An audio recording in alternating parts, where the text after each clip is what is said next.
Está na hora da entrevista do dia com a Denise Campos de Toledo. E eu converso agora com o Felipe Sirigati, que é pesquisador da FGV Agro. Felipe, boa noite. Boa noite, Denise, tudo bom?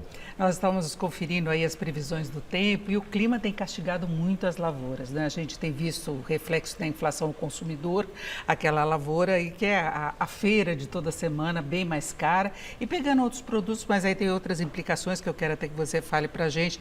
Arroz mais caro, feijão mais caro, e nós tivemos aí a Conab fazendo uma redução da previsão da produção de soja para este ano, grãos e fibras no geral, o milho ele também deve ter uma produção menor.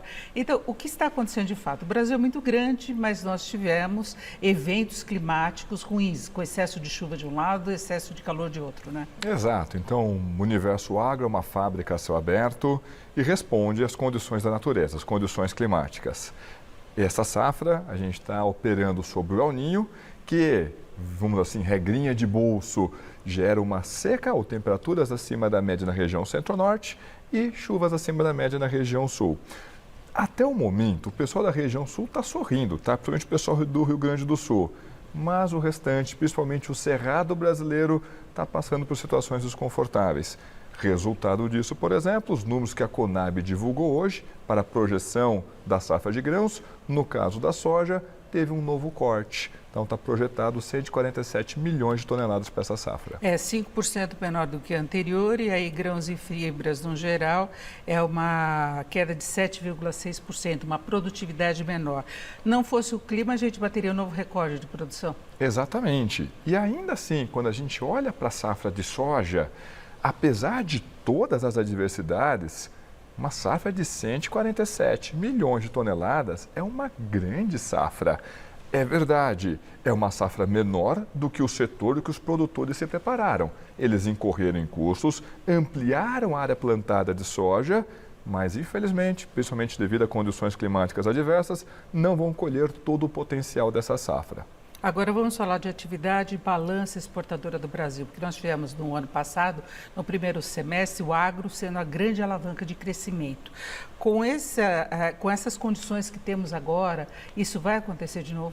Vamos separar por partes. Quando a gente olha para a PIB Brasil, um agregadão, o que a gente vai ter? Uma contribuição menor do agro. Tá? A projeção da Fundação Getúlio Vargas é justamente uma contração de 3,4% para o PIB das atividades agropecuárias. Mas isso é um agregadão. Provavelmente, o desempenho das atividades agropecuárias, principalmente na região sul, vai ser melhor. Ou seja, para aqueles estados, a economia vai sofrer um dinamismo maior por causa de um bom desempenho do Universo Agro.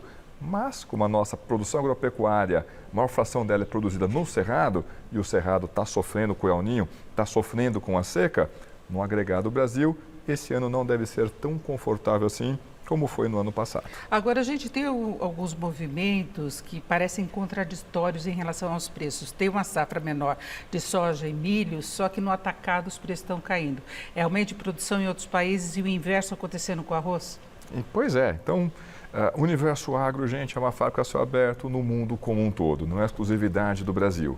E principalmente para essas grandes commodities, esses mercados estão todos conectados. Vamos pegar primeiro o caso do arroz, que eu sei que incomoda o consumidor. O arroz está na base da nossa alimentação.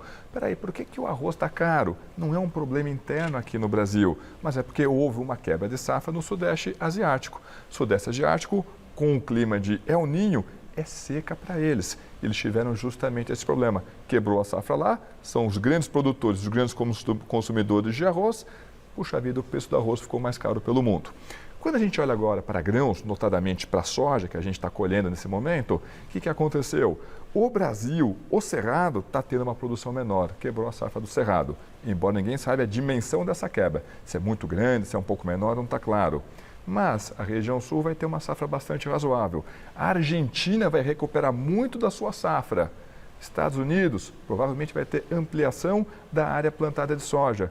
Resultado disso, embora o Brasil, o Cerrado, tenha uma quebra de safra, quando a gente olha para as Américas, não é uma safra bastante razoável de soja ainda. Mas o Brasil pode vender menos e mais barato, então?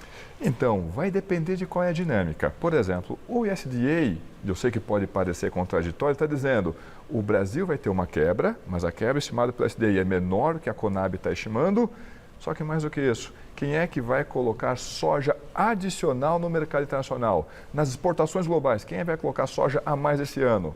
É justamente o Brasil. Então, talvez isso ainda possa gerar ali uma pressão mais favorável para os produtores ao longo do final da safra de verão, início da segunda safra. Mas ninguém sabe ao certo como que essa história vai terminar. Agora nós estamos falando das chamadas commodities, né, que importam o que acontece no mercado global. Agora, em termos do custo de alimentação para a população, a gente pode ter um alívio logo, porque também houve quebra de safra, aí a cebola, a cenoura ficou muito cara, nós temos aí produtos de consumo básico, então não vai comprar arroz, mas legumes também estão mais caros, as frutas estão mais caras. Isso muda no curto prazo? Pois é, o caso do arroz, esse cereal, é mais complicado, porque você não tem grande substituto para o arroz. Agora, quando você olha os outros grupos, né, hortifrutis, legumes, a situação é diferente, né? O preço da batata aumentou. Sim, algumas regiões sofreram com seca, com excesso de chuva, teve problemas. Mas, gente, toda semana tem produtor plantando batata, plantando cenoura, plantando repolho, plantando beterraba. Então, são atividades que mesmo tem ali uma quebra de safra pontual, e isso chega no preço, é um choque temporário. Mas o clima tem que dar uma trégua. Tem que dar uma trégua, sem dúvida alguma. Mas o que a gente está, essas ondas de calor, não deve durar, por exemplo, o nosso outono inteiro. E essas culturas que a gente descreveu, que são culturas que têm um ciclo mais curto, olha, chegou um tomate de qualidade inferior no mercado, porque teve um excesso de chuva, porque teve uma seca. Calma, dali 90 dias já vai chegar um volume de tomate novo no mercado. A não ser que essas condições climáticas permaneçam por um período tão longo assim, esse é um choque que deve se dissipar rapidamente. E qual que é a perspectiva para a carne? Para a carne, aí vamos lá, por partes, né? Quando a gente olha para a carne bovina, para o consumidor, olha, não tem muito espaço para ter fortes elevações desse preço. Por quê? A gente ainda está expandindo abates de tanto de boi, mas principalmente de vaca, só que já está desacelerando. Está aumentando ainda, mas de maneira mais desacelerada. Então, e qual que é a grande barreira para uma elevação do preço da carne bovina? Não é nem tanto lá fora. Nossas exportações continuam caminhando bem de carne bovina, mas é principalmente a renda no mercado interno. Então, a carne bovina, apesar da queda, ainda está cara para o bolso do brasileiro. Só que não é só renda, tem um outro componente. Na hora que o consumidor vai escolher a carne, embora a nossa preferência seja pela carne bovina, ele vai olhar o preço da carne de frango. A carne de frango também operou com preços menores, porque a demanda está desaquecida? Não, mas você teve uma forte redução nos seus custos de produção. Ano passado tivemos uma super safra, produzimos uma quantidade recorde de grãos, os grãos ficaram mais baratos. Ração. Grão é ração para essas criações. E ainda assim, no caso da carne de frango, como vocês reportaram agora há pouco, as exportações estão aquecidas. E veja que curioso, por que elas estão aquecidas? O mundo, diversos produtores estão passando por problemas de gripe aviária. Quem que é o único grande produtor de frango, exportador líquido para o resto do mundo, que passou ileso até o momento? Justamente o Brasil. O resultado, o mundo está dizendo. Mas está controlando, né? Porque já foram detectados casos não na criação. Exatamente. Ter casos em animais silvestres, nenhum problema. Até serve como um alerta. O importante é as granjas comerciais estarem preservadas. Boa notícia. Até o momento, apesar do problema de gripe aviária, Estados Unidos, Europa, América do Sul, incluindo Peru, Argentina, Uruguai, o Brasil passou ileso. Resultado disso, o mundo fala, quero carne de frango. Quem tem carne de frango com qualidade para fornecer?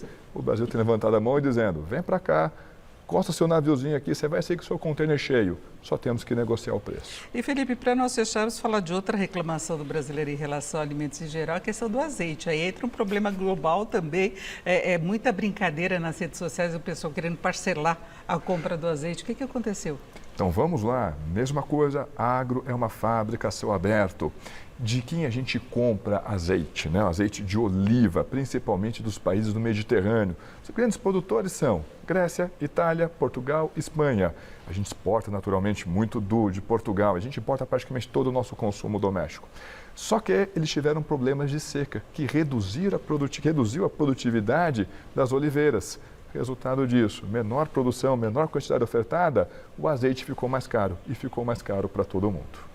Então, no balanço geral, para fecharmos, este ano a tendência é a alimentação já ter batido no pico e ter alguma acomodação?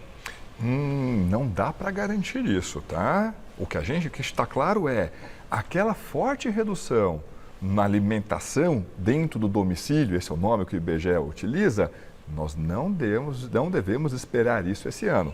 Felipe, já atingimos no pico? Não dá para saber ainda. Por exemplo, a gente vai produzir a nossa segunda safra de milho. A gente ainda nem colocou a nossa primeira sementinha no solo. Tem muita coisa ainda para acontecer. Torcer para o clima colaborar. É Sem isso, dúvida. No final das contas, Não em tem todas as alternativa. áreas e para todas as safras, é Exatamente. isso. Eu agradeço muito a participação do Felipe Sirigatti, que é pesquisador da FGV Agro. Felipe, obrigada pelas suas explicações. Uma boa noite. Eu que agradeço o convite. Boa noite a todos. Com vocês.